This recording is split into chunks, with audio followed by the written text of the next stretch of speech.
Hello, ladies and gentlemen. We've been expecting you all day today. It is episode number 9 Nine! 9 of the Nine! Shadow Cold podcast, and of course, as always, it's Levi in the house along with Scott and Walt. Yeah, man. And yes, tonight, also happy 4th of July, happy Independence Day to all Americans here. For us, we did a whole load of nothing, essentially, today, which is good, because get a break away from the workload and everything. Good nice chance to relax. I made a no-oven chocolate cake, where I crushed up a bunch of Oreos, mixed in baking powder, milk, and Oreo cream, cooked on the stovetop for about an hour. Came out pretty decent. I mean, it's not as good as a normal cake, but it's still pretty solid. But yeah, for dinner I had pizza and taco hell. But somehow, I don't get it. Like, Long John Silver's does not agree with my stomach, but Taco Bell does. I don't know why, but it just seems to. That's the thing. I will not eat Taco Bell. My wife loves it. I will not touch that stuff. It's gross. Until after I eat it. Then I decide, why do I do this to me? Yeah, it's a Why do why. I do this I'll to do me? Long Why John do I Silver. do this to Do that. myself? No, thank you. So yeah, tonight, as we were talking about, tonight on 4th of July, we are reviewing a Canadian pay-per-view. Oh, Canada!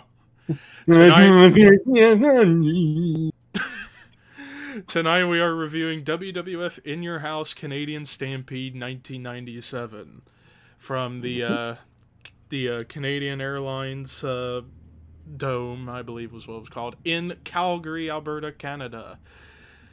Holy crap, how much things have changed for WWE since the last WWF pay-per-view from 1997 we touched on, which was Royal Rumble. So, good place to begin this episode as I await members of the chat to come along and give their thoughts. So, Scott and Walt, give us a little insight as to where the company or even the business as a whole was in July 1997. All right. Well, at this time we're into the Monday Night Wars. All the craziness is going on in the world of pro wrestling at this point. The NWO is happening in WCW. They're building to Sting and Hogan, I believe. Mm-hmm. Or is that that year, or is that the year prior? That's the year. That's the year. That's the year. Okay. And of course, we're still wondering if Sting is with WCW or if he's NWO for life at the. Yep. So we had that on that end, and then on the WWE side, of course, we're seeing the development of Stone Cold Steve Austin, and what a weird time we have here, where you actually have a dichotomy of reactions between two different countries for the same performer. You know, it's unheard of to see this, but Bret Hart, when he's in America, is booed out of the building, but when he's in Canada, no matter what province, he's a hero. And of course, that was the whole situation behind the making and booking of this event. Also, while this show is happening, and they reference this during the show, Wrestling with Shadows is being filmed backstage. The whole storyline behind everything going on in Bret's life at that point. So, all the controversy that is to come, August, September, October, November, 4 months later, is just building and building and building. And this show, this was the 16th In Your House that they had. And it's the shorter pay-per-views at that time. It's much more compact, straightforward matches, almost like a glorified Clash of Champions, if you will, just on pay-per-view. And almost like what you see with NXT takeovers nowadays. So just essential matches, not a whole lot of fluff. It's just what you need to have on the show. And yeah, man. And the building is the hottest it could ever possibly be, it seems, for this pay-per-view. So, absolutely. Yeah, man. This is not a quiet crowd. No. From the littlest things, too, they are popping for. And that's like, you can probably just see the guys in the ring like, this is going to be an easy night. We don't have to do shit. They still do, but they don't have to if they don't need to. Right. So, a good place to go to next is to talk about the pay-per-view statistics for the show. So, Canadian Stampede in Calgary did 12,151 attendance, 10,974 of which paid. Livegate was $229,598. Bonus, $69,000 in merchandise sales. Pay-per-view buys, $165,000. Now, compared to the rest of the pay-per-views in 1997, Canadian Stampede was the, as I'm double-checking here, 5th highest attended pay-per-view. Royal Rumble was first. It was the 6th highest Livegate. WrestleMania was first. Pay-per-view buys was the 6th highest. Survivor Series was first. So, business-wise, for a B pay-per-view that's under 2 hours long, did pretty solid business-wise in buy rates, attendance, Livegate, and even merchandise. As well as paid attendance, as they almost had everybody paid, just only about less than 1,200 didn't, but comps, but what can you do? But yeah, they had a There was about 500 nice of them that were Hart family members. That too. Yeah, you gotta throw in the Hart family members that were in the crowd. So, yeah, needless to say, Canadian Stampede did pretty solid business-wise. So, that takes care of that side of the statistics. Now let's get to the goofiest part of the show, the classic foo. Take it away, Scott. All right. Just like if anybody out there is a fan of Joe Bob Briggs and the drive-in show he does, he's been doing this for years. He always gives you a little bit of a tease of what you're going to see in the movie he is reviewing. That's what we do here with the pay-per-views, with the various little statistics I have for you here. So, looking at In Your House, Canadian Stampede, we have on this event lots of hearts. Lots of hearts. We have chain wrestling. What a concept. We have a cavalcade of cowboys' hats on the commentators' table. Everybody on the commentators' table is wearing a cowboy hat. Vince, Jerry, JR, the French team, the Spanish team, all wearing cowboy hats. We also have mudhole stomping. We have 4 chair shots, 4 missile drop kicks, 3 curtsies, 2 mandible claws, 2 choke slams, 2 trees of woe, 2 bulldogs, and I don't mean Davy Boy.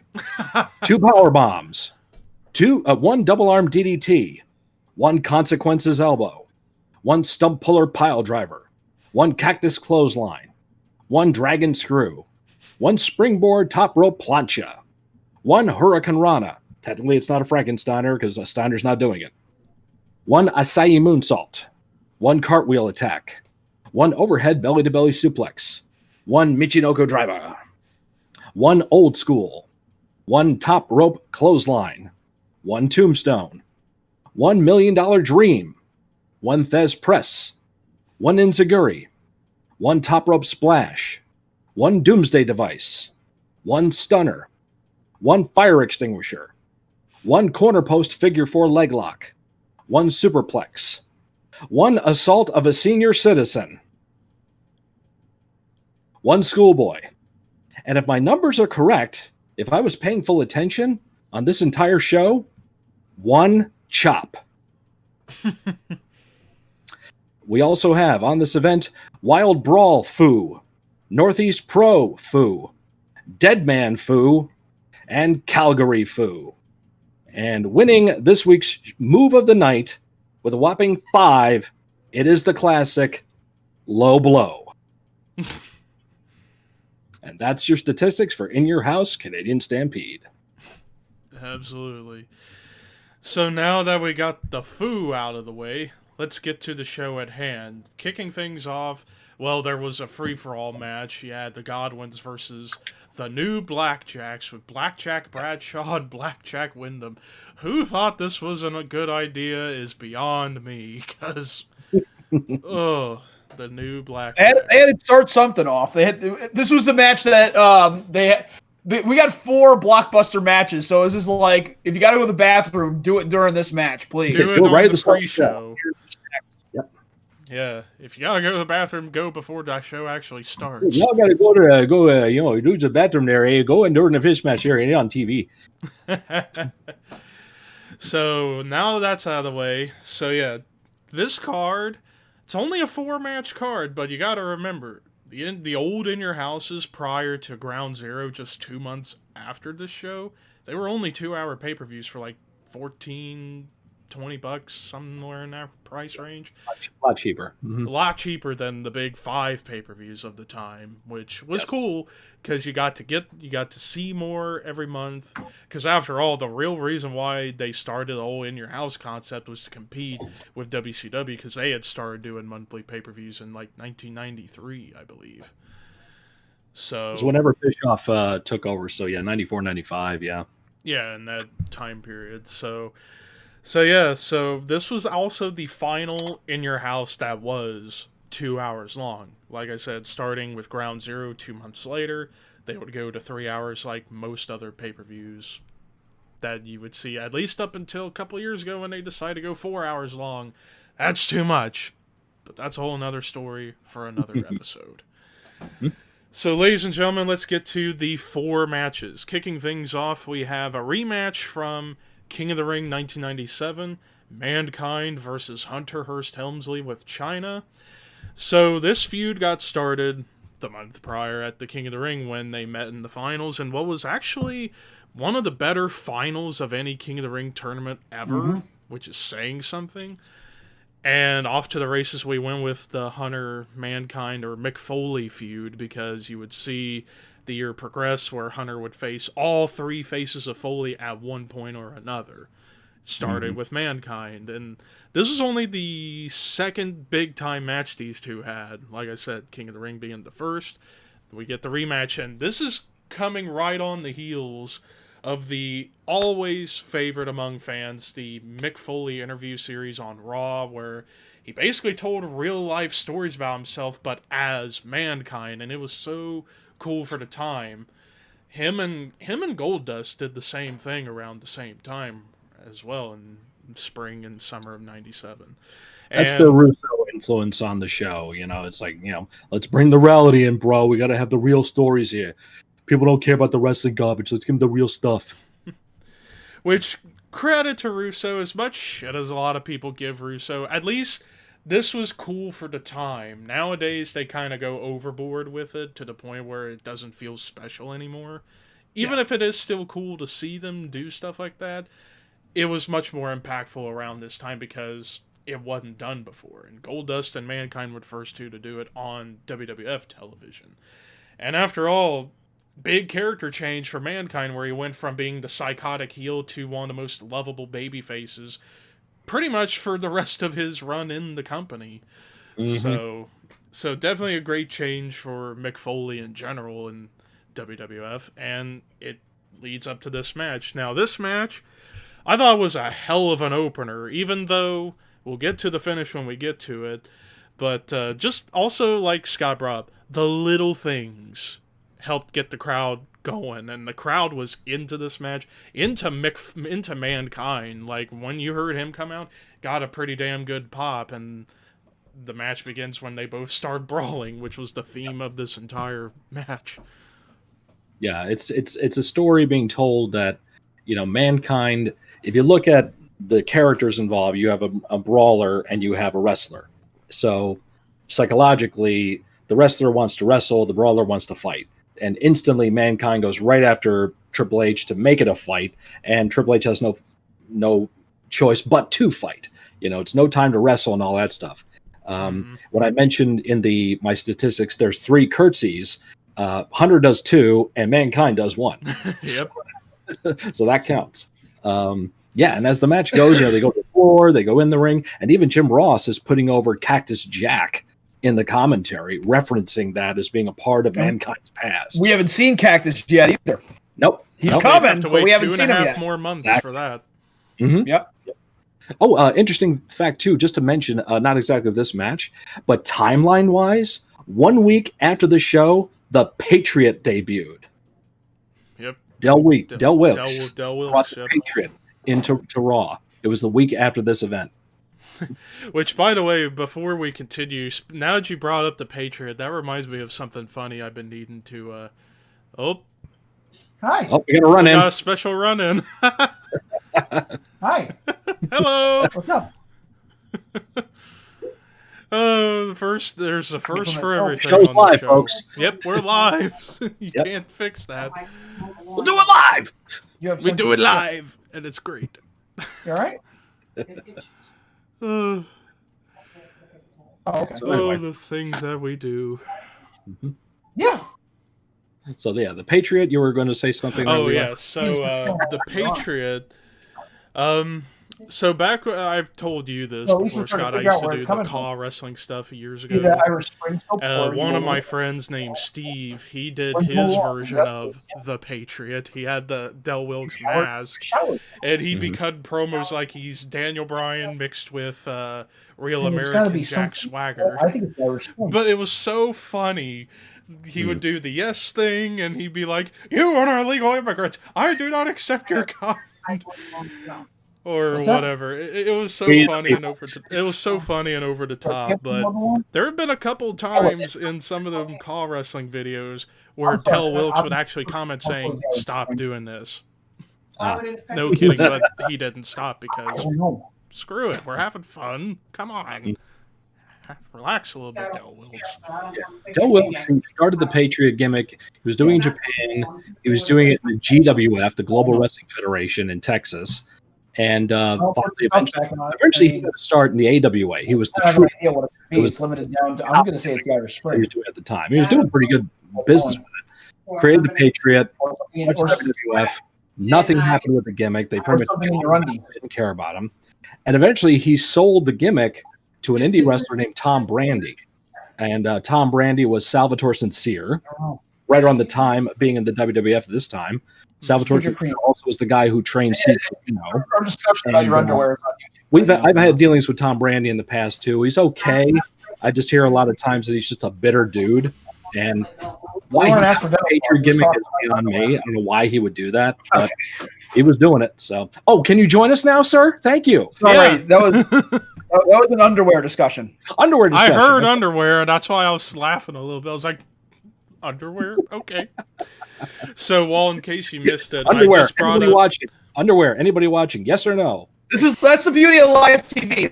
Hey, I have a family, I have a wife. They Yeah. will jump in on here once in a while. But yeah, Walt, since you missed it, I was just telling Scott, speaking of the Patriot, Del Wilkes, I was telling him that I used to do Caw wrestling a few years back, where I'd cut promos on camera, and it's all played through the video games. One of my old buddies named Steve, who lives out in New York, I met once while I was at WrestleMania 30, and he's a super cool dude, really funny. He's actually a comedian, too. He did his version of the Patriot. He has the Del Wilkes Patriot mask, and he would cut promos like he would do his version of Patriot as a combination of Daniel Bryan and real American Jack Swagger, where God. he'd do the yes thing and the "We the people," and every time he would do the thing on YouTube, Del Wilkes has actually commented on a couple of those videos asking them to stop doing the Patriot that way. But we're like, screw you, we're having fun. Why should you care? It's like, get over yourself. Yeah. But it's perfectly okay for Tom Brandy to just take the Patriot gimmick. Right. And Scott just brought that up. Actually, Honky Tonk Man owns the Patriot gimmick, apparently. Supposedly, yeah. I don't know how that works. I own the Patriot gimmick. I own the Patriot, man. It's mine.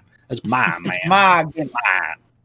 Mine, man. It's mine. But now that we've gone through that tangent, real quick, Riley, how's it going? One of the members of the Shadow Cult in the gaming side, Hey, Riley. commenting. How's it going, buddy? Cool. So, young guy back from to Florida. Helmsley and Mankind. Mhm. Yeah, Scott, you were saying before we went on the Patriot tangent. Yeah. I was just mentioning, how this match is psychologically, it's brawler versus the wrestler, and it becomes a fight. And it's also an opportunity to expand Triple H because he'd been the wrestler, going up until this point. He had remind me, he had the Intercontinental title match with Goldust at the Royal Rumble this Yep. year, right? Mhm. And there was somewhat of a brawl going on there too.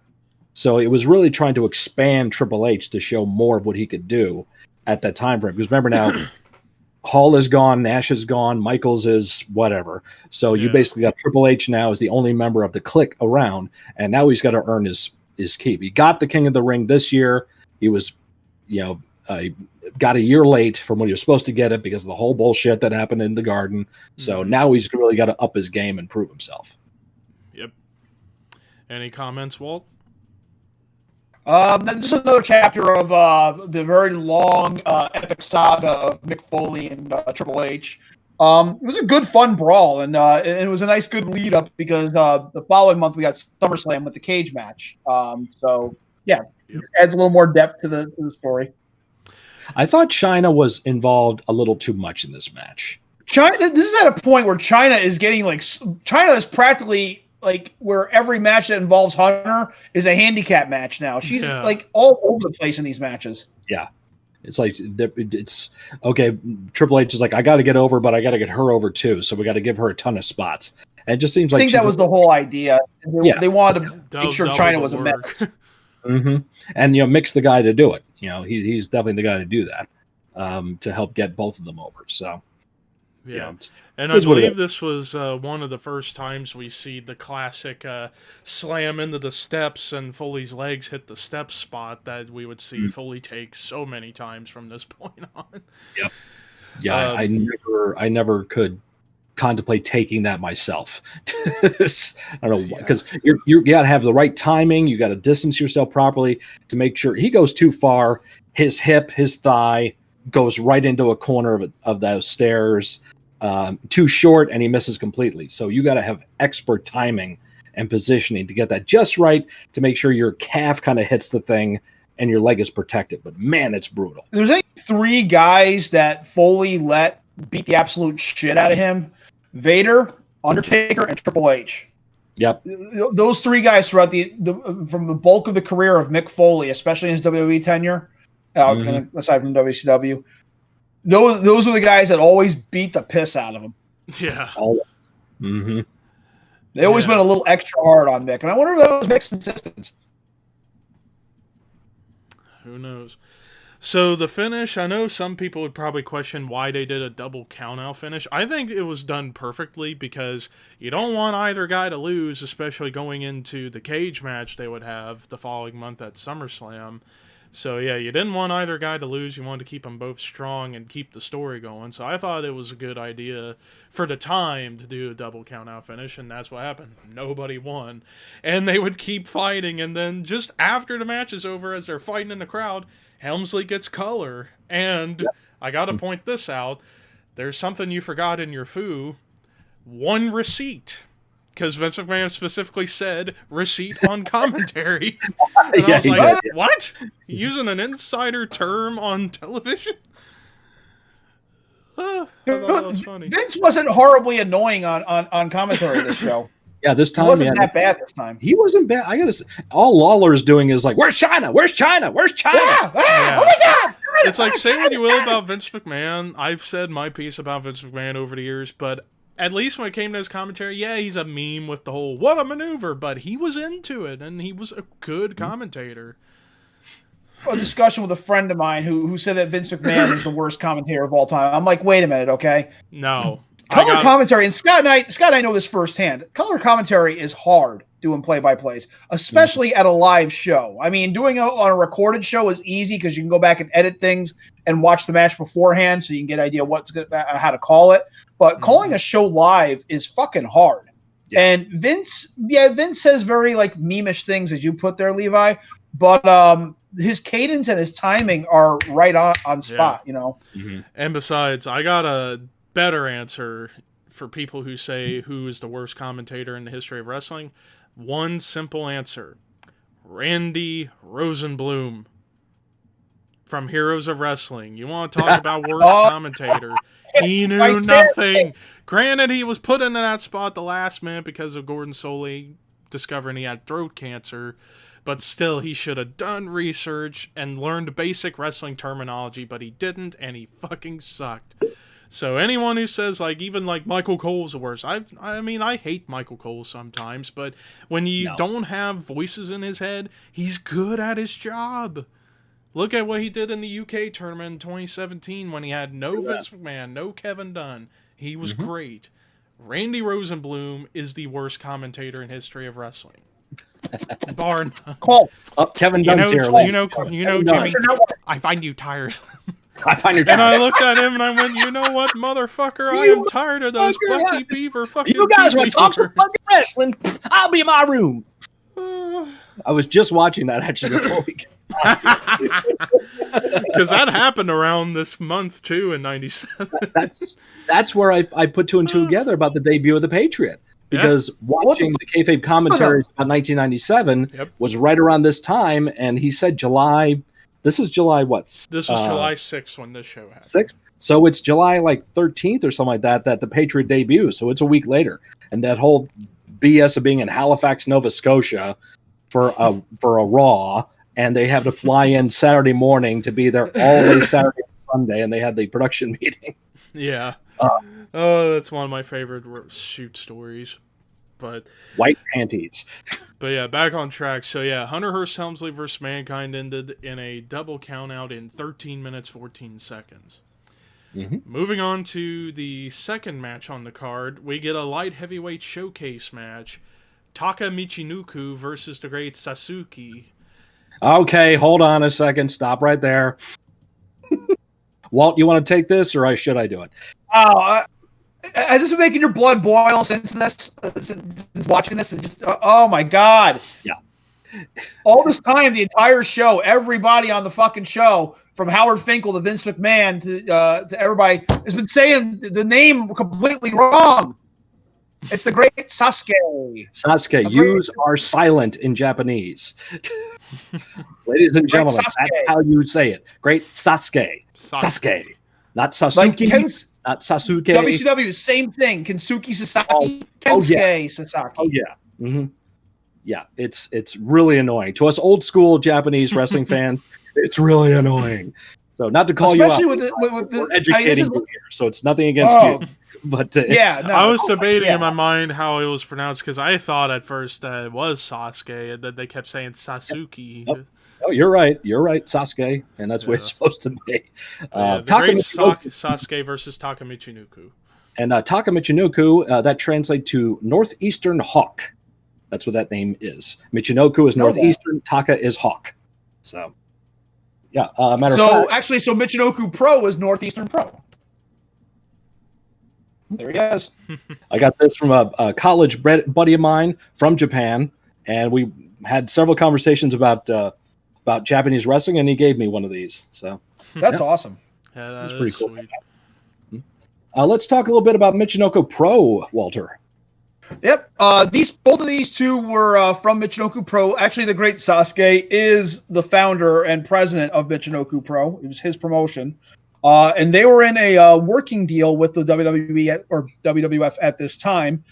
Michinoku Pro brought forth, Sasuke, obviously, Taka, the other members of Kaientai all came from there. Super Delphine and Jinsei Shinzaki came from Michinoku Pro, Hakushi. Also known to WWF fans as Hakushi. Or now, Hakushi. Yes, yeah. If you want to go that with the great, little Great Muta reference there. Now the deal was, if you can tell in this match, this was the building blocks towards the light heavyweight division. They were planning, from the looks of it, especially in this match, they were looking to build the division around Sasuke. But as we know, that didn't happen. This is Sasuke's only WWE pay-per-view appearance. He wrestled the night after this show on Raw, and then suddenly just disappeared. Here's the thing: I did a little research on this because there was no explanation as to why Sasuke just suddenly didn't. When they were looking to build someone to rival Rey Mysterio in WCW. As some may know, I'm sure Scott is aware, that Sasuke is a pain in the ass. He's a promoter. He's a booker. He's a backstage guy. He's a pain in the ass, and he's also he's big on power and control, and he's working for another guy who's big on power and control, Vince. From what I gather, the research I found, Sasuke was planning on defending the light heavyweight championship. He was going to bounce back and forth between Michinoku Pro and the WWE because apparently he was booked to win the title. But he refused. He was not going to drop the title on WWE television. Oh wow, I did not know that. Yep. And he was also threatening to tell the WWF Light Heavyweight Championship was a primarily Japanese title. If you go back to the days, the 70s and 80s and such, that belt was defended a lot in Japan. It was Tiger Mask's title at one point. Mm-hmm. Tiger Mask defended it. Fujinami, the Cobra. Okay, yes. All Japanese wrestlers. So this belt was primarily a Japanese title. WWF just kind of forgot, Yep. And Sasuke was like that was the thing. Sasuke, as soon as he came on board, started being a pain in the ass and pissing on Vince's leg. So, and Vince wasn't having any. Vince didn't get what's that? It was just a few months earlier where you saw the 6-man at ECW's first pay-per-view. Yep. With these guys in it. So. Yeah. No, that was also you got an introduction to Michinoku Pro earlier in the year if you watched Barely Legal, because they had the 6-man tag with Kai and Tai versus Sasuke. Who else was Gran Hamada and what's his name there? The little guy. I forgot his name too. The Elf. The guy in the Elf outfit. Yeah. Yeah. Yeah. So if you were a wrestling fan and following ECW, it was you were already familiarized with what Michinoku Pro was all about. Michinoku Pro was primarily a junior heavyweight promotion as well. Yeah. Oh yeah. With lots of light heavyweight stuff, lots of smaller guys. I mean, Funaki came from there, like I said. Dick Togo, Terry Boy. Yep. Terry Boy. Who else? Super Delphine broke apart from. That was the other thing. Sasuke is the only guy to break off relationships with Super Delphine, who broke off with Michinoku Pro. Liger made the guy a fucking household name. Yep. Okay. Put the guy over here, and still Sasuke fucked him over, and Liger banished him from New Japan, and then Vince. Yeah. And don't forget Sasuke on top of being a pain in the ass, he's a freak. He's done. He's done some stuff. Done some adult-oriented programming. Yes. With the mask on, mind you. With the mask on. Yep. So because of that, Sasuke was out. I think Vince sent Sasuke back to ECW because after that is when you saw Sasuke have the matches with Justin Credible. Yep. And Al Snow. Mm-hmm. So send him packing. Let him finish up in ECW and send him back to Japan. And Taka got the spot. Yep. Yeah. Oh, and Vince cut off the working relationship with Michinoku Pro because there is a match in Japan. They sent Undertaker over there to wrestle Hakushi.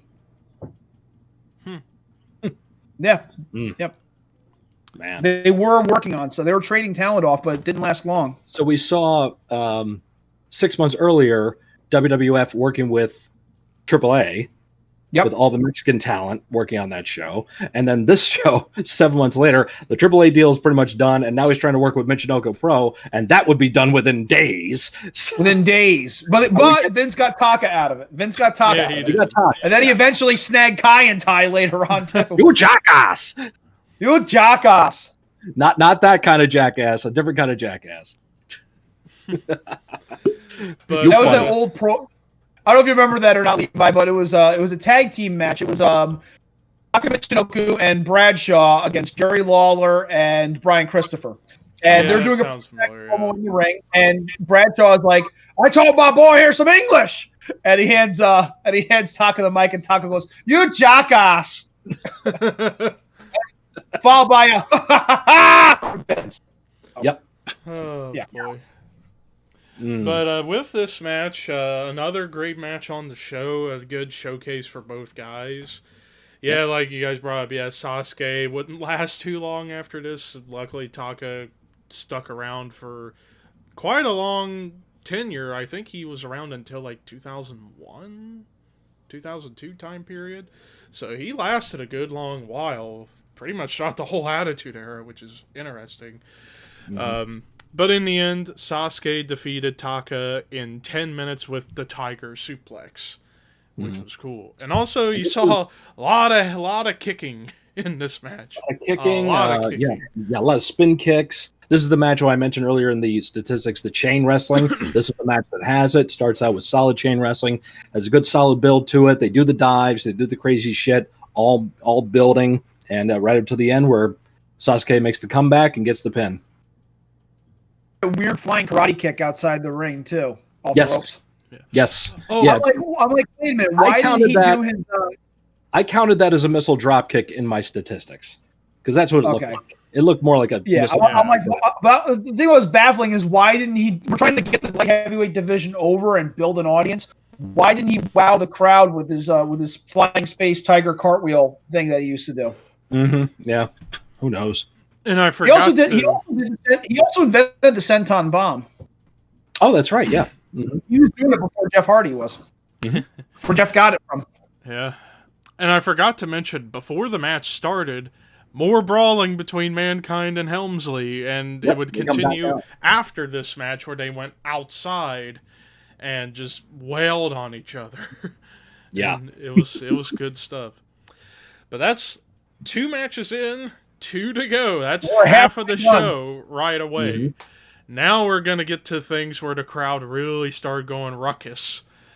Next up, the only championship match of the night for the WWF Championship. Champion The Undertaker defending against challenger Vader with Paul Bearer. Now, couple of big elephants in the room for this match. First, we probably talked about this before on a previous episode. The original plan for this match was supposed to have been Undertaker versus freshly turned heel new member of the Nation, Ahmed Johnson. But of course, as we know, the week after Ahmed turned on The Undertaker and joined the Nation, in the melee with DOA, he injures his knee that night and then was gone for a while after that. So essentially, Ahmed fucked himself over with that knee injury. And it goes back Ahmed Johnson hurt again? You don't say. Get out. Yeah, I was about to bring up. I'm going to keep saying this until Ahmed decides to comment back on me and probably want to kill me, but I'm going to say right now, Ahmed, the reason why you weren't pushed wasn't because you were black, it's because you were made of fucking glass. Plain and simple. But because Ahmed got hurt, they had to find somebody else to take over the spot. And they even acknowledged that it was supposed to have been Ahmed. Yep. But we get Vader, which to an extent does make sense considering the other elephant in the room with this match goes into how this match came about. Going to the probably my favorite storyline in the history of the company, the build up to the debut of Kane, where just like a week or two before the show on Monday Night Raw, one of the best episodes of Raw that year, where you had first Paul Bearer come out saying about Undertaker's secret that he had supposedly killed his parents and burned his brother to pretty badly. Taker saying it was Kane who started it because he didn't know any better. Then coming out during a match between Vader and Rockabilly and beating the hell out of Vader, and then says to Paul Bearer, "I'll kill you right now if you don't tell the truth." "I'm telling the truth! Kane told me! He's alive!" Classic moment in company history was that whole thing. So then a week or two after that, we get this match. So in hindsight, Vader was a good replacement considering also you had back to the Royal Rumble where you had the controversial finish between those two, and they'd been feuding from that point on until this match. I believe this was the last time you would see these two one-on-one in a match in the company, on a mainstream sense at least. So yeah, this match, for a big man match, this is definitely one of the best big man matches you will ever see in the company. Yeah. It was a hell of a match. Good horse fight. Crowd is so into this match. And so into it, the freaking cameras start shaking. This is what I was bringing up earlier. This and the main event were the two matches where the freaking building and the cameras were shaking because they were so into those matches. Yep, it's not a big building. As you went over the numbers there, it's not a huge, Only gigantic. about a little over 12,100 people. Yeah. Yeah, and it's full. It's filled to capacity here, and it's not really built for like wrestling on that level. It's a hockey arena, so it's not purpose built for pro wrestling. So when it starts getting rocking and rolling, the crowd's going crazy. You see that hard cam start to do this shit, and it's like, holy fuck, I can't believe it. If only we could see stuff like that in wrestling nowadays, you know? Yeah, you won't get to see that now, no. Nope. That's the good old days before everything was saturated and homogenized and prioritized and finalized and sodomized. Wow. What an analogy that was.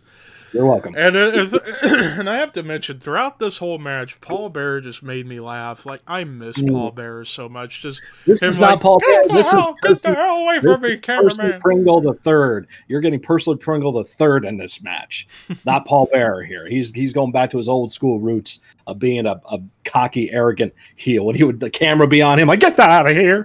Get that camera out of my face. Damn it. There's an unconventional Paul Bearer look too. With that where he did away with the black hair, the makeup. He's looking like Percy Pringle. Yeah. Exactly. So yeah, that's his natural hair color. He has at this point, and he can be a lot more of himself. It's like when he kicked the Undertaker. I did that. That was me. Damn you, dead man! Damn you, murderer! Murder! You damn murderer! Yeah, that's more crazy, weird shit. To believe. You imagine being accused of being a murderer of your own family.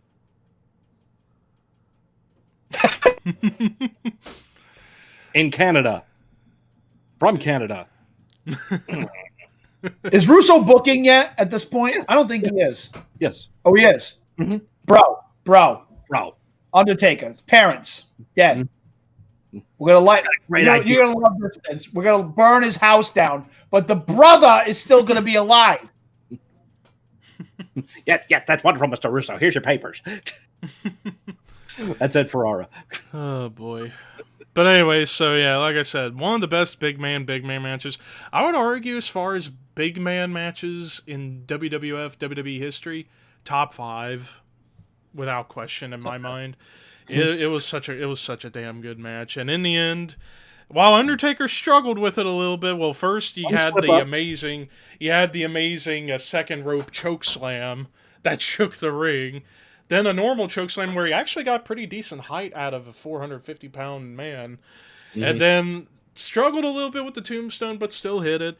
1, 2, 3.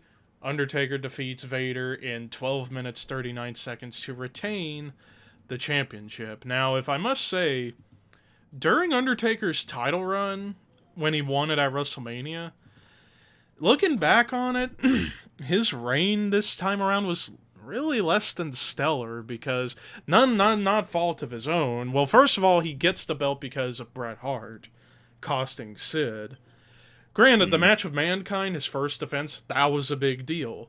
Then he defends against Austin. Sort of big deal, but Austin wasn't what he would eventually become yet. Farouk, started to slip a bit. Vader, great match, but yeah, plot device for the Kane build. And then ironically, the best match of his reign was when he lost the title the month after to Bret. So yeah, looking back on it, yeah, Taker should have been treated better as world champion, gotten more great matches and a longer run. Unfortunately, that just never happened. Even when he got the world heavyweight title those few times in the late 2000s, early 2010s, just never really clicked, it seems. But regardless, yeah, Taker's title runs always seem secondary, even though he always didn't seem like he was the top guy. It was always Bret at that point. It was still Bret, even with the belt on him. Sean, yeah, he's the better chaser than the holder. Kind of like Sting. Yep. That we talked about on last week's episode. Exactly, and it falls on a lot of guys like that. Yeah. But now that's the penultimate match down. It's main event time, where things go really crazy. We get the main event 10-man tag. We have the Hart Foundation consisting of Brian Pillman, Jim the Anvil Neidhart, British Bulldog Davey Boy Smith, Owen Hart, and Bret Hart versus the team of Ken Shamrock, Goldust, the Legion of Doom, Hawk and Animal, and Stone Cold Steve Austin. Now, I must point out, with the entrances, we start off with the American team entrance first, where they come out one by one. And it was like mixed reaction for all of them, of course, because they're in Canada, so they were all mixed pops and heat, especially on Austin. They boo Dust. They kind of boo Shamrock. Shamrock gets a little bit more of an ovation. They can't. Nobody can boo for and LOD. There are three ladies wearing Ken Shamrock rocks. Hearts suck. Which was funny. Yeah, Road Warriors. They can't. Really no. It's impossible to boo LOD. You can turn them heel, and nobody will boo them anyway. So. And then Austin comes out, and it's like 60-40, essentially. Yep. Yeah. But then, now here's the highlight with the entrances. We get the Hart Foundation coming out. One by one, Pillman, you would think biggest pop of the night was Pillman coming out. And he gets the crowd to go nuts. Anvil comes out. Bigger pop. Bulldog and Diana come out. Even bigger pop. Owen comes out. Much bigger pop. Then when Bret comes out, oh my God, I don't know which pop would be bigger. That or Austin on the January 4th, 99 episode of Raw, Jericho's debut later in 99, or Brock Lesnar's return in 2012. I mean, those are like some of the highest pops I have ever heard in the history of the Bret Hart legit gets a Road Warrior pop with the Road Warriors in the ring. Yeah. It was crazy. Like, I thought the roof was gonna literally fly off of the building with the gradual higher pops for each member of the team. Then we get them in the ring, the awesome face-off where they're all facing each other. I thought that was badass. And then as everybody else is going to the corners, Austin and Bret still staring down, and we start the match off with those two, the two leaders of the match. Yep. Yeah, and it just goes from there. And a lot of just calling it in the ring. Happens. Magic just happens like that. Yeah, there's not a whole lot of stuff they probably needed to discuss before this match. A lot of calling it in the ring, call it on the fly, listen to the crowd. It's so easy when the crowd is into it that much. It's like, okay, Bret beat me up for a while. Like if this is Bret and Austin, all right, beat me up for a minute. All right, boom, boom, boom, boom, boom. Turn you around, couple of shots. Okay, send you reverse. Okay, cut me off, and then beat me up some more, and then tag out, and just it's so easy at that point. A lot of this match, it seems like, is the Hart Foundation. You know, there's a little heat, you might say, on the American side, but it never seems like it's that much heat to where the crowd's never doubting that the Hart Foundation's going to win. Yeah. And then you throw in on top of that, you got the whole Hart family front and center on the right side of the ramp area, so you got them watching from that close to the ring. Bruce Hart is dying to be in this match. Bruce is a little pissy because he didn't get booked to be in the match. I can tell. Oh yeah, he was like backstage trying to call shit for the match. Like, Bruce, shut the fuck. Was he? Yes. It's like, you're not in the match, jackass. Sit down. And another thing I forgot to mention right before the match started, the commentators even referenced that there's a documentary being made for Bret, the Wrestling with Shadows was being brought up. So that was really interesting because, you saw more camera crews outside the ring than you would see in the other matches because of that. You even see a camera guy follow Bret out of the entranceway, and that's from the documentary team. Because right as Bret's happening and the idea of Stu and Austin having a little back and forth type deal. So, yeah, all that stuff is being discussed. Yeah. Real quick, to the people watching, apologize for that little hiccup in the stream. I don't know what happened. It just paused for 5 seconds, but we're back. Yeah. If you're watching out there, you have a question for us, type it in the chat. We're here to answer ask us questions regarding the show and everything that followed, and we'll be happy to answer. We've had about 3 to 5 people watching. I'm reading up on stuff. I'm reading up on stuff. And Road Warrior Hawk apparently was inches away from jumping down and kicking the shit out of Bruce Hart because he was stiffing everybody. Yeah. That would have ended badly for Bruce Hart. Let's just say that. That would have ended horribly for Bruce. Bruce, but I guess like Bruce was like shoot punching Austin in the kidneys. Yeah. Yeah. Bruce was being a dick. And, Bruce was little man syndrome. I'm sorry, it's true. His claim to fame when he was tag partners with Brian Pillman, they were bad company. And that's about it. When they brought the Dynamite Kid in from England to Stampede, it was to work with Bruce because everybody was talking about Dynamite Kid back then as he was the best wrestler in the world. And when he comes in the company, Stu Hart has no idea what he looks like. And Dynamite Kid was not what he was expecting. He's like, you're a scrawny little son of a bitch, aren't you? So it was there to work with the smaller guys like Bruce and to help get him over. So it was what it was. And Bruce was more of a guy who wanted to work backstage and be a booker because he was so small. Even though all the Harts are small, he was small compared to all the others. So he couldn't flash like Owen could when it came to high flying. He didn't have the charisma of Brett, and that he just kind of like it was kind of like I don't want to call him the Chris Von Erich of the Hart family, but size wise, that wouldn't be very far off. Meanwhile, Smith and Keith knew the role. They only jumped in when need be. Yeah, when necessary. Yeah. Oh, we have an anus at ringside too. I forgot. Oh, a Teddy. A young Teddy Hart. That's right. Teddy was in the all the Harts were in the audience. Yeah, the all Hart. Yeah, but Teddy Hart is right there in the front row. Yeah. Yep. Teddy Anus. Because he's an asshole. But Teddy, a couple of things during the match that you see play out. First, you would see Austin beating the hell out of Owen's leg to the point where they took Owen out of the match for a bit, and then they do the same to Austin. He's out of the match for a bit, so for a short time it was 4-on-4. But Austin comes limping back down to mixed reaction. But then when Owen gets back in there, crazy pop once again. And the match progresses, and you see a lot of interactions that you wouldn't really get after this. Like an in-ring interaction with Brett and Shamrock, Brett and the Legion of Doom, Brett and Goldust, like Anvil and Road Warriors, Pillman and Shamrock and such. A lot of interesting interactions in the ring that you wouldn't see these guys have again after this. But then we get to the finish where Austin's beating up Owen again, or might have been Brett, outside the ring, and he grabs Stu, looking like he's about to punch an old man, and then Bruce coming in with the stiffness that we were talking about. And then Austin gets back into the ring. And then Austin gets back in the ring, gets rolled up by Owen.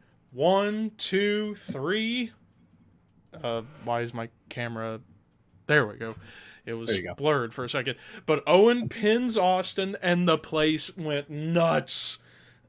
Biggest pop of the night. Owen pinning Austin at the end. The fact that they let Owen do it was great, considering how we talk about with Owen in the past. And I always say, why didn't Vince see main eventer in Owen? Why? Great in the ring. Amazing on the mic, great at telling a story, and arguably one of the better actors in the business, if you want to go deep into it. But it's like, why didn't Vince see Bret Hart? Why didn't he see main eventer in Owen? It makes no sense, but that could be a whole other discussion for another time as well. Yeah. Unfortunately, this leads up to the SummerSlam match with Austin and Owen, and we all know what happened there. We all know what happens there, and pretty much cut Austin's career down by a few years. I think Steve, if it wasn't for that neck injury, I think Steve probably would have went another 5 or 6. He could have, yeah. I think he probably could have wrestled until about 2011, roughly. Probably, well, yeah. You could also say that he probably would have fell into the same schedule as The Rock did. Hollywood was calling. So he was making movies and TV shows too. So he could have been doing part-time deal like The Rock and bring him back in the occasional WrestleMania, kind of like what they did, but more in an active role in being in the ring. And and go from there. But who knows? I mean, it's not like Steve had a horrible. No, for a 14-year run, he did a lot. Yeah, for a 14-year run, he did a lot.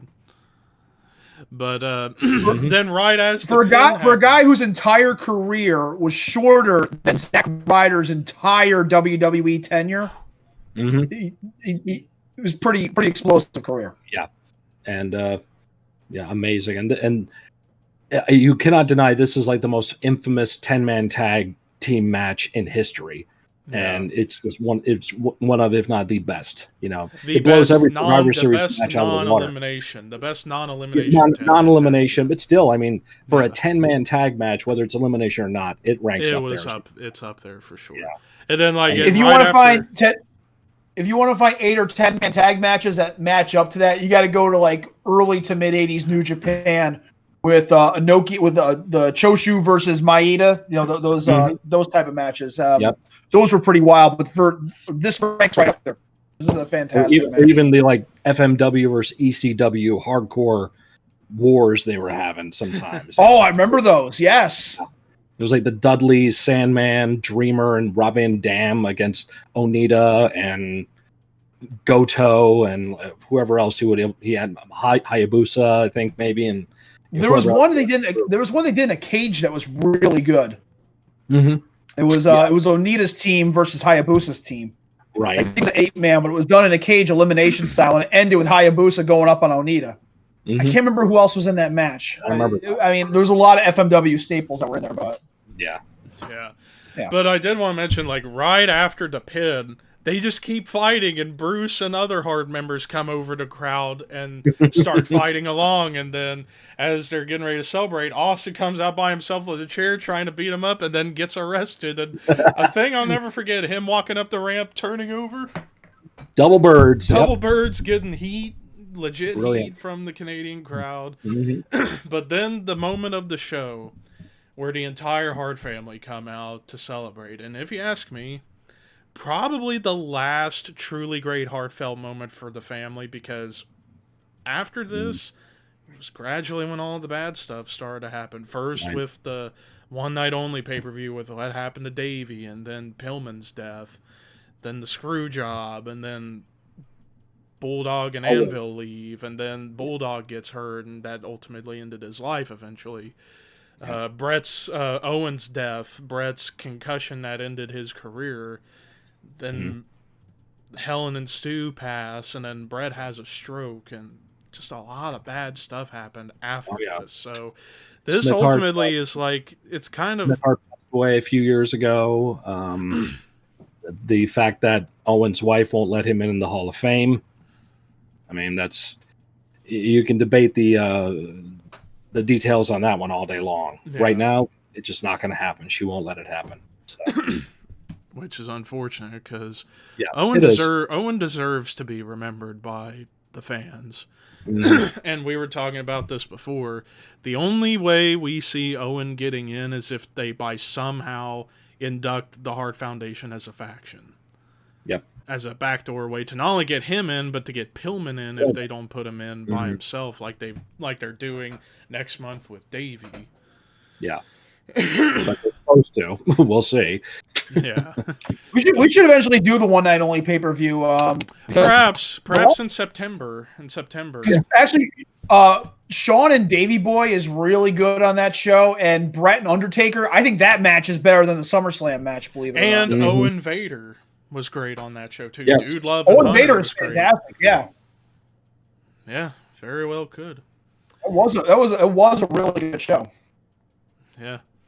So in the end, Hart Foundation defeated Austin, Shamrock, LOD, and Goldust in 24 minutes, 31 seconds to conclude this pay-per-view. So overall, for a 4-match card, top 10, maybe top 5 pay-per-view in company history. This was a fantastic show. There's not a bad match in the show. There's nothing we can call it too hard. I mean, you got 4 matches. You have everybody on that card is the top-notch talent. Yeah. So, yeah. You get brawl, you get fighting brawl, you get Japanese wrestling, you get big man fight, and then you get 10-man war, and it's just perfect. Absolutely. Now on to the toughest part for this episode, at least, best match and worst match. For best match, I think we could all agree the 10-man tag would be the best I agree match. with that. Mm-hmm. Now for the tough task, worst There match. is no worst Now match. here's the thing. This is a it's- rare case of worst match kind of by default, only because every match on this show was great. It's just one was just not as good as the others. And for me, I'm going to go with Sasuke versus Taka. Even though it was a great match, but for me it was worse by default. Just for I don't think you even need to have a worse match in this scenario because I mean, how can you pick a worse match out of 4 really good ones? Exactly. You don't have it's to one have of a those worse cases. It's just one of those cases. There are very few shows in the company that will have that kind of thing happen. Like SummerSlam 02, Survivor Series 02 are 2 other great examples where it's hard to pick a worse match because everything on those 2 shows was fantastic as well. It's great, yeah. So yeah, I think we can give ourselves a freebie here and not call a worse match really on this show. Yeah, perhaps. Oh, another great, I think another great tag match, multi-man tag match was going back to Michinoku Pro, the These Days event. Remember that was Kai and Tai versus the Michinoku Pro alumni, pretty much Gran Hamada and Grand Nanawa and who else was in that? Yeah. Now you're talking about it. Yeah. Shit, yeah. That was a great match. Yeah, that was on. It was like the ECW one. I think it was a 10-man tag. Yeah, it was like on some. I remember seeing on some compilation tape we used to get back in the day. Back before the days of the internet, we all had to do tape trading. Yep. And for us, RF video is the one that most people know. Rob Feinstein with RF Video, he was, doing favors for Paulie, take that any way you want, so he could videotape every damn show and do the shoot interview thing and everything. But there was a lot of other tape distributors online, like ones that we used to go to were Dave's Wrestling Emporium and Mike Rogers, and they would just have like these lists of tapes that you could get. And matches like that one that Walt's talking about would just be on some crazy compilation, best of Japanese wrestling, best of Michinoku Pro, and all this stuff. So those are days long gone, and I do miss those days. I pissed off Feinstein because I told him I was getting a certain tape in a trade, and he's like, "Oh, really?" I'm like, dude, this isn't even your promotion. We're not even supposed to be doing this, man. Mm-hmm. You're trying to sell an all Japan tape to me for $20 Mm-hmm. so you can make money. Yep. Yeah, like, why are you getting mad? I said, I can understand you getting mad if I'm buying one of your shoot or trading off one of your shoot interviews or an ECW fan cam, but all this shit you're selling right here, you're making money off of somebody else's product without their. Right. You don't own that one. That's all. Yeah. So, real quick, wanted to bring this up. I got a comment from a good friend of mine, James, We Are Pro Wrestling, who we may have on this show sometime.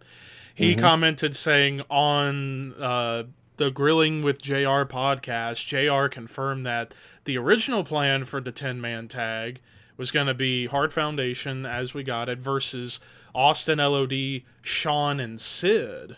Oh. Imagine if that happened. I think the match would have been even better if you had Sid and Sean in there, especially with the stories with Sean and Sid against Arts. Mm-hmm. But I think if I remember right, I think Sid was not being used that much during this time, and it was eventually gone like a month or two after, and then Sean suspended after the legit fight with Brett backstage the month prior. The Sunny Days promo, essentially. He wasn't suspended, he just went home. That was the infamous unsafe working environment. Exactly, the hair pulling incident where he walks into Vince's office with his hair, throws it on Vince's desk, says, "I cannot work here. It's an unsafe environment," and went home. Jim Cornette, of course, picked up that hair and took it home, by the way, but has it in his collection. But and I feel it's the reason why Sean ended up balding afterwards because of that. Yep. Poor Sean. His long locks gone. He just loves you, Sean, because no one else does. Maybe not love him back then. Nowadays I love him, but back then, no. I got that 10-man tag, Scott. Here it is. Okay, it's Dick Togo, Men's Tao, Terry Boy. Yep. Shiru, Shofunaki, and Taka against Grand Hamada, Grand Naotoa, Masato Yokoshiji. He was the elf. Okay. Uh-huh. Super Delphine, and Tiger Mask 4. Oh, wow. That was the match. 32 minutes. 32 minutes. Wow.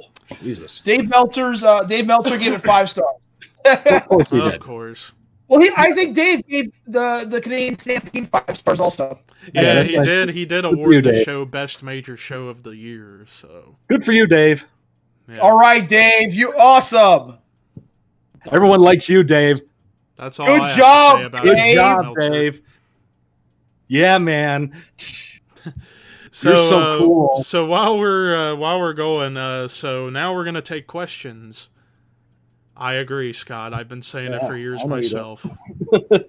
KMFDM. And you know it's funny. A buddy of mine named Kyle, who I met in person out on a SmackDown a few years ago in Dayton, he has a friend of his who also does a wrestling podcast, and they go on Twitter ranting about how Dave Meltzer is such a stupid idiot, and making a meme about every match in New Japan is 7 stars or whatever else, or something if somebody posted a meme. I think they posted a meme. If Gargano and Ciampa was in New Japan, Dave Meltzer would have given it 10 stars instead of 5. Because Dave Meltzer doesn't know a damn clue. And then a bunch of Meltzer's disciples decided to try and rid him off Twitter. And I'm like, of course. Fuck you, Dave Meltzer, and your fans. You can all suck my dick and kiss my ass. There you go. At the same time. Yeah. And hey, at the end of the day, as they say in Harold and Kumar Escape from Guantanamo Bay, it's not gay to get your dick sucked. It just makes you gay for sucking it. So there you go. I had to throw that little wittiness in there, but there you go. But yeah. Ooh, what a lovely tea party. Oh God. But Russell and Jen Reeves ask, "Are we going to be posting on Saturdays?" Russell, how you doing? That's Russell. That's my friend from the Philippines. Oh, hi, Russell. Cool. He asks if we're going to be posting on Saturdays or random, because we did the episode on Sunday last time. It's Saturdays mainly, but if, say, something comes up for any of us, we could reschedule it the next day on a Sunday. So weekends is always, particularly Saturdays, but Sundays for backup, just in case. If Scott has something to do, Walt has something to do, or I have something to do, which for me, it ain't likely for me to have something to do on Saturday because I don't do anything on Saturday night. Most of the time, I get home at 7 o'clock after being off of work. So yeah, that's really it for me. Thanks, Russell, for stopping in. And he also asked, for me, what do you think of Undertaker breaking character? Do you like it, or is your childhood ruined? I mean, I'll be honest. I'm going to say this right now. When I was first watching wrestling in early 98, when I was just 3-4 years old, Undertaker scared the hell out of me. I used to have the Phenom tape. I would not watch it because it was just so eerie, dark, scary. I would just tuck it away into the abyss and be like, I ain't watching that. I don't want to cry, scared shitless. Now I look back at him like, what the hell was I thinking? Mark. But not a bad thing. But regardless, I mean, I feel now that it seems like Taker is officially retired, because he even said himself he has no desire to wrestle again. And to be honest, after that Boneyard match with AJ, that was honestly the perfect way to go. It was. It was a fun fight with AJ, even though if it wasn't for everything going on, it probably, because Taker got himself in tremendous shape for a long match in the ring. Yep. But given the build-up and everything, I felt it was perfect to do what they did. So Mr. Borden is trying to stir shit on social media, though. Who is? Sting, yeah. Really? He's desperately wanting to get one match with him. He said he posted a picture, a tweet of Sting on a motorcycle. I'm not sure what show it was, but the tweet said, "Who wants to go on, quotes, one last ride with the Stinger?" I mean, that ship has sailed, folks. Yeah, that's ship done. Is unfortunately sailed. Yeah, It's done. And There were two. There were I've only said for two. years. I've said for years on this. Let me put it to you guys. Okay, it's time to have the match. Sting, Undertaker. Who goes over? I know it'd be tough because most people love both guys almost equally, but That's why I've always Yeah. said there's more money in them teaming up against a common enemy than having a match against each other. So The because they one both last have had match. paralleled careers. The one last match, Undertaker would have had well, not a last match, but the match I wish I got to see with Undertaker, because he's wrestled everyone. The only guy I would have loved to have seen Taker have a match with at WrestleMania would have been with the Great Muta. That's what I was thinking he was going to say. Yeah. That's brilliant. Well, next week on the Shadow Cult podcast, we're talking rebooking the Invasion. And there is possibility that you, my friend, could put that in your rebooking of the Invasion. Yeah. I mean, but we can change shit. We can. It's our booking. We can do whatever we want. I've already got mine lined up. I'm ready I to still go. need to get. I may fine tune it a little bit here, but I've got the high points out. I have a whole year, but I have like the high points. I don't have every week. You booked an entire year. My God. Yeah, I'm gonna have to do the book same every thing. Every from Raw and Mania SmackDown. 17. No, to I just Mania said I 18. didn't do every single show. I did from WrestleMania to WrestleMania, but the high points. Yeah, like the big stuff, like on pay-per-view and stuff. Right.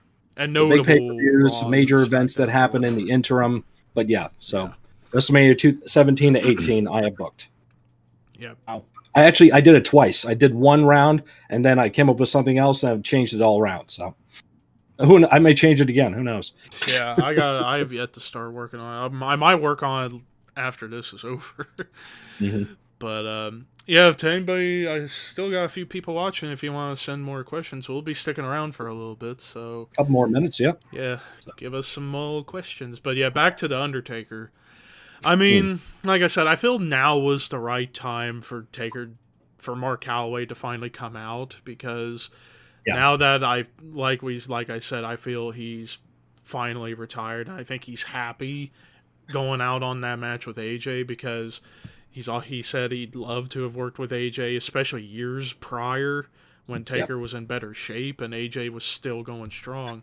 Yeah, could you have imagined 2009 Undertaker in that match with Shawn against AJ at the time? Holy shit. I don't know, because I don't think AJ wasn't at the level he is now then. He really wasn't. But he did a lot more crazier moves than he does now. But you're not going to do that against Taker. Yeah. So I think AJ still needed a few more years of refinement to get to that level, and it was ships passing in the night. Yeah. You know, if we had 2019 or 2018 AJ Styles against 2009 Undertaker, that's the money match. You know, that's the money match. Yeah, but, I would agree with that. And if anybody watched the Last Ride series, you know, the match that Taker had before the WrestleMania match with AJ, that tag match, whatever it was, yeah, the with him man, and Roman against Drew and Shane. That after that match, he goes in the back. He's like, "I think I'm done." Yeah, I cannot. it's crazy to think that was the original retirement match for Taker. Was that? Seemed like it. Like he was going to be done. Then, and it was a damn good tag match. I remember watching that, and I reviewed that show, and I was like, Taker looked fucking great in that match. Absolutely he great. Kept going. It's like, so it is what it is. But that's like the last wrestling match you're going to get from the Undertaker. Yeah. But as you said, Levi, what a fucking way to go out with the cinematic wrestling boneyard match. Yep. You know, boneyard match with arguably the best in the company today. Yep. And you know all the stuff that went into the that amalgamation of every one of his characters, Deadman, American Badass, his real self, brilliantly done.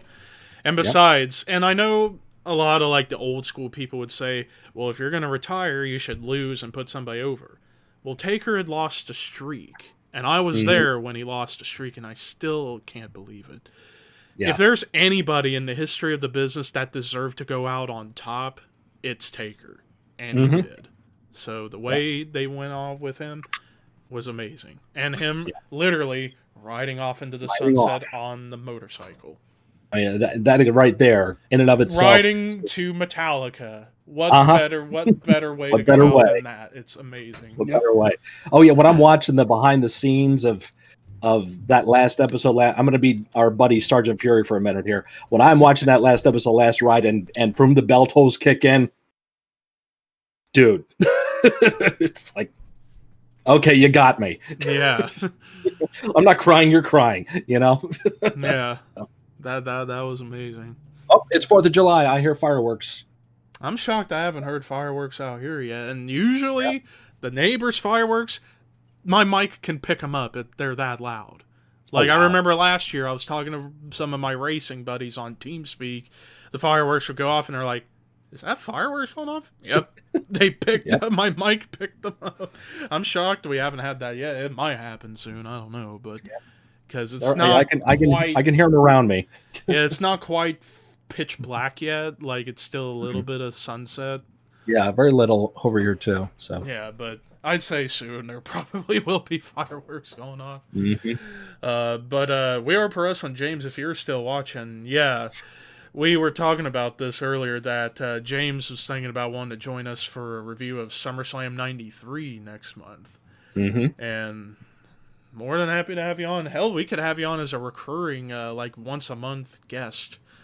Yeah, absolutely. Some stuff, because James, I've known you for almost 10 years. Like, hell, I was watching your videos, James, before you started watching mine.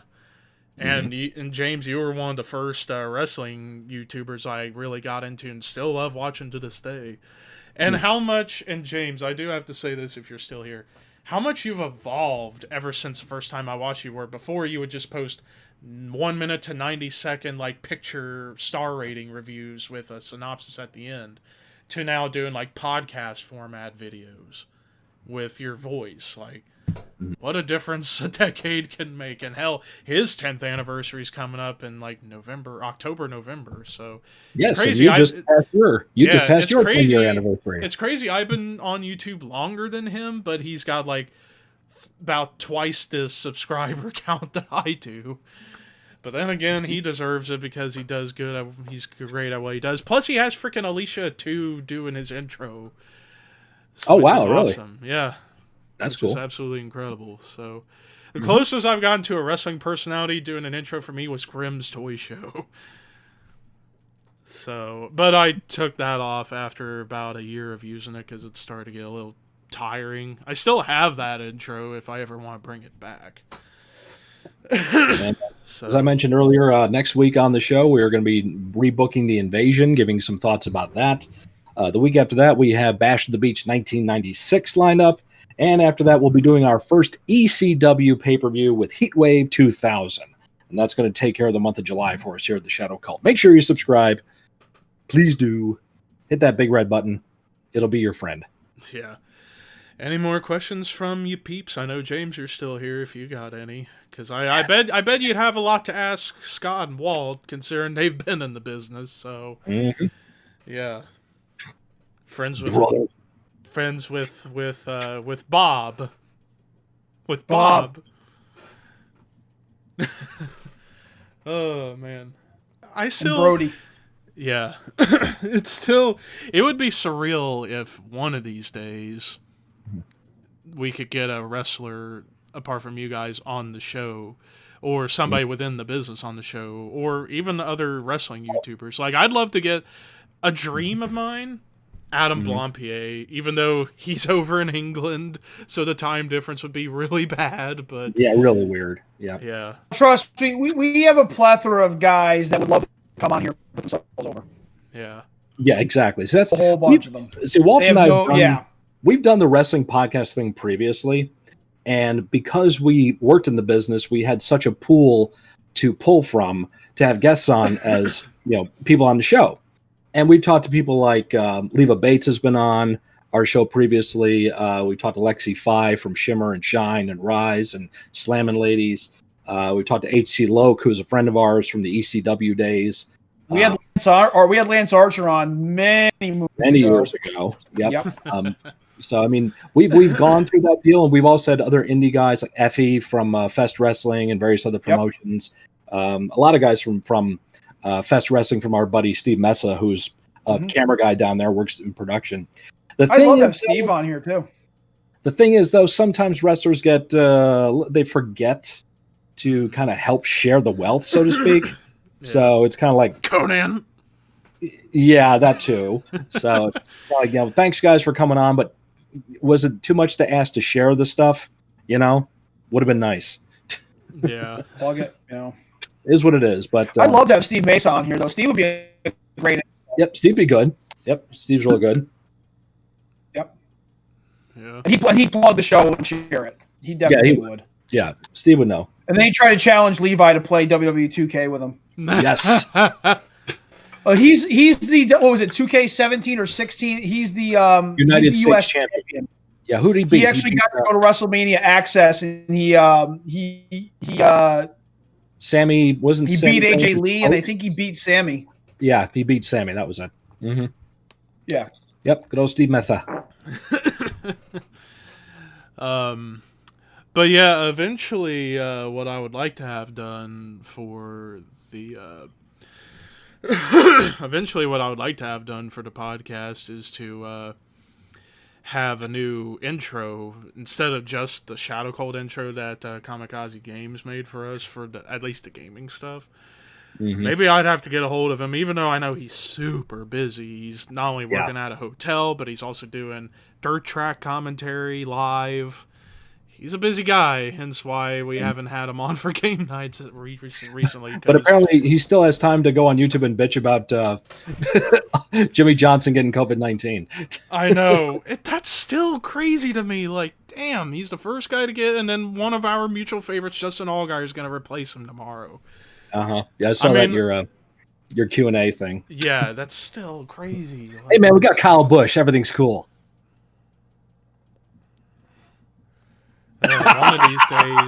One of these days, if I ever decide to open a fan P.O. box to do fan mail, which would be amazing, if somebody fucking sends me any Kyle Busch merch, I'm gonna burn it. I'm gonna make a video. I'm gonna make. Oh god. Jimmy Johnson, come on! All he does is wreck. Who cares? Johnson, I don't hate, but yeah. Oh god, what the fuck? Wrecked him and damn near killed him. Anyway. But yeah. What the fuck? I thought I saw something go weird on my phone. But yeah, eventual other Shadow Cult plans. I know one of these days, sometime in the month, Scott and I and a couple other of the gamer guys of the group are gonna do Uno the movie. Could be tomorrow, possibly, because I don't plan on doing really anything tomorrow, so it depends on if Scott's available. Either. We'll see. We'll see what happens. I'll have to get a hold of like Riley and Jake, maybe Carson to get on board. Oh god, that's gonna be hell on earth, but it's gonna be hell on earth in the best way possible. So that's gonna be funny. So maybe that might come tomorrow. The recording for that will be tomorrow. I might, if we do it, I might wait and post it like on a Monday or something. But yeah, that's gonna be brutal, but it's gonna be awesome. Hoping the game doesn't fuck up, because Uno does have a tendency to screw up on us. Mm-hmm. But regardless, Minecraft series coming up since got the new server going finally on the new computer. We can do Village City finally, a series we've been planning on doing for months. With Seth Cole of the NNSCRA, one of mutual racing and wrestling buddies. So that will be cool. For other plans, one idea that I thought about doing for the Shadow Cult. Well, why in the hell did it slip out of my head? Don't you just hate it whenever you have ideas in your mind and they go away and it's gone forever? Wait till you get to our age, bud. Yeah. I honestly feel like I'm your age. I honestly feel like I'm at your age all the time because I forget so much shit. Mm-hmm. It's horrible, but just to go to show you how stupid I can be. Yesterday at work, I had to take a fucking U-Haul quiz, and I fucked it up so many times because where I work, not only is it a gun place, shooting range, but we do U-Haul rentals, and I gotta say, the worst part about working there, dealing with U-Hauls. Fuck the U-Haul shit. I don't get it. I don't know how to work it. So if I am ever at work with my coworker Brenda and we have to deal with U-Hauls, I'm going to leave her to do it because I'm not putting up with it because I would be lost. Just leave me to handle the gun sales and the shooting range sales and stocking up ammo and whatever, but fuck the U-Haul shit. Did you get your money situation fixed? I believe so. I mean, they're supposed to mail me the check in like less than a week, or it might get put back on. It hasn't been put back on yet, but I might have to talk to my uncle again about it just in case. But at least my previous check, my last check I got a couple days ago, it went through, so we're good there. All so right. I'm back That's in the good. green. Yay. Barely. But if I were to get that other check fixed, I'd have double of what I have right now. So, but it'll fix itself out, which is good. I think we're gonna call that a wrap because it looks like we're not getting any more questions. But thank you guys who tuned in, watching this episode. Yeah, at 4-match show, and we managed to have the longest episode because we just love to shoot the shit afterwards. We just managed to shoot the shit and just let it stretch out. That's what it's all about. So yeah, which is a specialty of mine, is stretching things out. Mm-hmm. Not in the bed, unfortunately. Oh, we know. But maybe someday. Let's plug our stuff real quick before we sign off. So one chocolate cake. One chocolate cake. Yes. Yeah. So for me, you can go subscribe to me, ThrashManiac99. Yesterday was the 10th anniversary day, but the 10th anniversary celebration is far from over. This whole month I got so much planned. Hoping to do some YouTube reunion streams. Hoping to do online racing stream next week if I can get people to be on board with it. Marvel Studios Cup Series coming back hopefully at the end of the month that Scott will be a part of. He'll be a rookie this season, so it's going to be chaos, but that's going to be fun. That's going to suck for me. And I always have all the car ratings even, so you never know what could happen. But yeah, you can subscribe to me. I also recently hit 3,000 subs, and we're starting the road to 4,000. But I don't think I'm gonna get there for another year. I feel, because the subscriber counts are really slow for me. Hell, I've been on here for 10 years, and I just now got to 3,000. And Scott, you've been on YouTube for like what? Over a year, and just you're almost year, at 1,500. 1,200, 1,225, something like that. Yeah. So. But regardless, we know how tough it is, and trying to get subs and all that stuff. But, especially with the YouTube algorithm being stupid how it is. And now they always change it, apparently. So if only there could be a rival platform that's better, like the old YouTube was. Then I would jump over there and we could do a whole lot more, but it is what it is. But yeah, you can subscribe. Don't forget to subscribe here. Follow me on Twitter at ThrashManiac99. Even though the Twitter is almost dead, even though I do post little rants about how much I hate SJWs and post to let you guys know what's going on and everything like that. You can follow me on Twitch, even though that's pretty much dead. Although, I completely forgot. Maybe next week we might pull a double stream on YouTube and Twitch. Considering my OBS here, I could stream on multiple sites. Oh, okay. So I could do YouTube and Twitch, which I don't know how that would be on my internet, but we'll see. We'll give it a try. I can maybe do a test stream like tomorrow or something, like a quick 20-minute test just to see how it would go. But that could be an idea so we can attract people from Twitch to watch. And see how it goes, because I know people have been asking me to do more Twitch streams. I have not done a Twitch stream in 2.5 years. I think the last time I did that was the New Year's Eve 2017 into 2018, where I did 5 shots of hot sauce, and it was the worst thing ever. But anyways, Scott? You can find me on my YouTube channel, Mr. Scott Reacts, where I do reactions to all kinds of fun stuff, mostly music, but other stuff too, like epic rap battles of history, and do album reviews, movie reviews, all kinds of cool stuff. And you also find Walter and I on another podcast. You can also find me on Twitter and Instagram at Mr. Scott Reacts. And I'll put it to Walter so he can tell you where else you find me and him. You can find us on the Necrocasticon along with our good friends Token Tom Clark, Sergeant Fury Dan Roberts, and Skip Novak. That is on every Monday. You can check us out on Spotify, YouTube, and wherever else you get your fine-ass podcasting. That's right. Sergeant Fury. You can find me on Instagram at smoking_Walt_ball. You can find me on the Twitter at YourWaltBall. Yep. And finally, to close off, this is going to be the shtick forever, I feel like. Because Horror Master, my buddy Ricky from the Horseman podcast, decided to show up right as we're about to wrap up. Oh. I am going to deliver you a message, Ricky.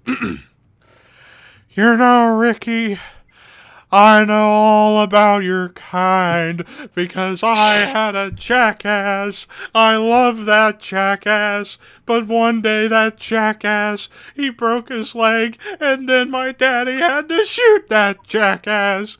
And Ricky, if you bring up Diabolus and Musica by Slayer again, I will kill you, Ricky. With your banana nose and your fake hair and your fake teeth, too. Jackass. I have tried and tried and tried to let you idiotic morons realize that Terry Funk is the best in the world. Forever! And Forever. Ricky, fuck you. I am going to... Oh, my lord. He had to do it. He had to do it. Anyways, before I lose my mind again, thank you guys for watching Horns High. We'll see you next week for the crazy rebooking of The Invasion that I still need to work on. Oh, Lord. That's going to be fun.